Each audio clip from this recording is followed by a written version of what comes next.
Next Wave DV's coverage of Cine Gear Expo 2011 is made possible by JAG 35 Affordable Solutions for Filmmakers, CPM Film Tools, your lightweight solution for caging the beast, Lightcraft Workshop, the perfect tools to create the perfect image.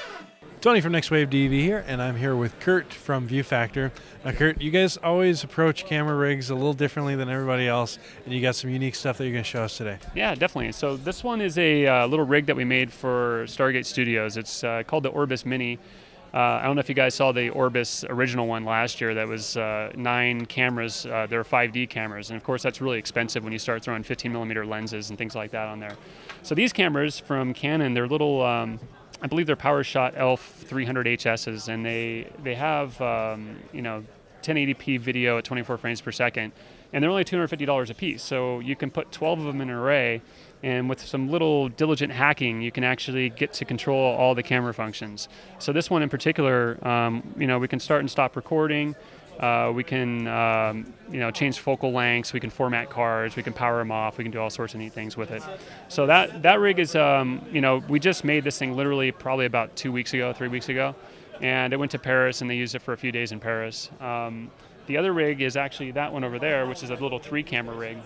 So this is kind of a derivative of the Orbis rig, and it's just made to make things a little bit more portable, because the Orbis rig, you have to take it out, put it on sticks, and then take all these batteries and cables and stuff. This one, you could pop it out, take a picture, you could steal the picture, and then run away really quick, So that's kind of what we were going for that rig.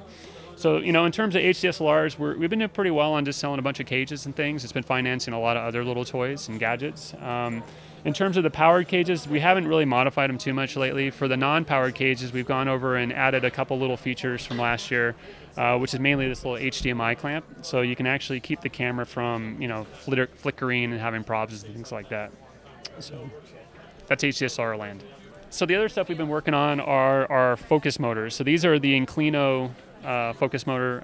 It's a pro version. So I don't know if anybody knows about the history of these things, but we started off doing business overseas and we had a lot of problems with it. So we ended up deciding to do everything in-house. So we brought everything to the United States, and now we're basically machining all these out of billet aluminum. So the first one that we have is actually this guy over here. We actually just got this up and running about a week and a half ago, and all the drivers for it are complete. I'm just digging through code now and getting these things up and running. The basic idea behind this, though, is we're trying to lower the cost of pro gear. I mean, typically, if you're getting a competitor system, you're talking 20 grand, upwards of 60 grand, depending on what you're going for. So we're trying to make things that are a little bit more modular. So this one actually is. This is one of the driver modules for it. You can actually stack up as many modules as you like, up to 8 at least. So, I mean, typical systems, you're going to have zoom, focus, iris slave if you're doing a 3D system, and then maybe interocular and conversion. So that's 8 max. What this allows us to do, though, is we can actually start off with a really low-cost system, and then we can build it up to as many as you need. So you're not paying for all those axes off the bat. You can start off low and then build your way up to it. The other thing we've been working on for the HDSLRs is this little HDSLR controller. We announced this last year, and it's taken a while to do it, mainly because we've been doing this development in conjunction with our follow focus system. And the idea is we're trying to make all of our stuff compatible. So if you buy the low-end stuff, it'll still work with the high-end stuff and vice versa.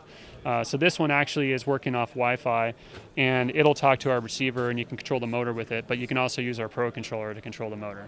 So there's a lot of, kind of smorgasbord of things, and we're going to be a little bit better about designating what all this stuff does, and put brochures and things up on our website for that. So. Very cool. Thanks for your time, Curt. Awesome. No problem. Subscribe to us on YouTube and visit nextwavedv.com for more news and training for video and filmmakers.